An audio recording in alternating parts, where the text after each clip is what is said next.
ও friends, তো কেমন আছো তোমরা সবাই? আশা করি নিশ্চয়ই ভালোই হবে। আমিও খুব ভালোই আছি।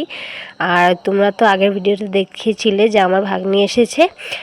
তো আজকে তো অন্য কোনো ব্লগ বানানো হয়নি সকাল থেকে, তো এখন বিকাল হয়ে গেছে। আমরা চাটা খাওয়ার পরে আর কি ও বলছিল মামি ফুচকা খেতে অনেকটা ইচ্ছা করছে। তো আমি ভাবলাম চল, আজকে তো কোনো ধরনের ভিডিও বানানো হয়নি, তো আমরা ফুচকার চ্যালেঞ্জে ভিডিও একটা করি, এমনি জাস্ট আর কি।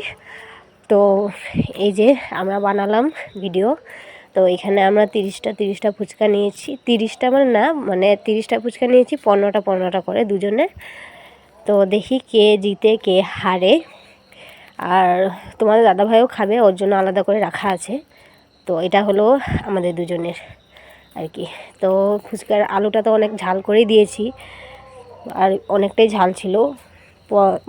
মতন 7টা-8টা মতো লঙ্কা দেওয়া হয়েছে। তাও আমার ভাগ্নি ঝাল খেতে পারে কিন্তু বটেই। আজকে ফুচকা চ্যালেঞ্জে মানে বুঝতে পারলাম ও ঝাল খেতে পারে, অনেক ভালো করেই খেতে পারে।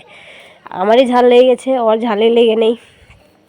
তো এই যে ও তো খাওয়াতেই ব্যস্ত, আর আমি ফুচকা খাওয়ার সময় এত হাসি মানে কি বলবো তোমাদেরকে।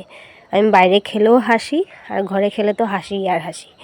তো এই যে ছেলেকে এদিকে পিছনে বসিয়ে দিয়েছি ফুচকা দিয়ে, না হলে ছেলে তো সারা একদম মানে আমার ভিডিও লুটপাট করে দিত। ওকে নিচে নামিয়ে রাখলে সারা ঘর ঘুরঘুর করতো। তো ওকে দেখার মতন তো কেউ নেই, তাই হলে ওকে আমি বিছানায় রেখে তারপর আমরা দুজনে ভিডিও বানাচ্ছিলাম। তো একা একা যেহেতু ভিডিও বানাই, তো ভাবলাম আজকে ওকেও নিয়ে নিই।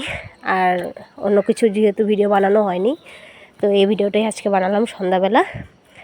তো ভিডিওটা কেমন লাগলো প্লিজ তোমরা কমেন্টে জানিও, সবাই কমেন্ট করো।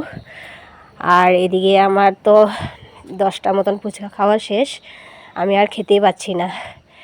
তো ওকেও জিজ্ঞাসা করলাম তো তুই খেতে পারবি কি না, তো ও বললো কি না আমিও খেতে পারবো না, আমিও 10টাই খেলাম। তো এখানে এই ভিডিওটাতে কেউ জিতেও নেই হারেও নেই, তো সমান সমান রয়েছে যেহেতু। তো ভিডিওটা কেমন লাগলো প্লিজ জানিও। দেখা হচ্ছে নেক্সট ভিডিওতে, টাটা।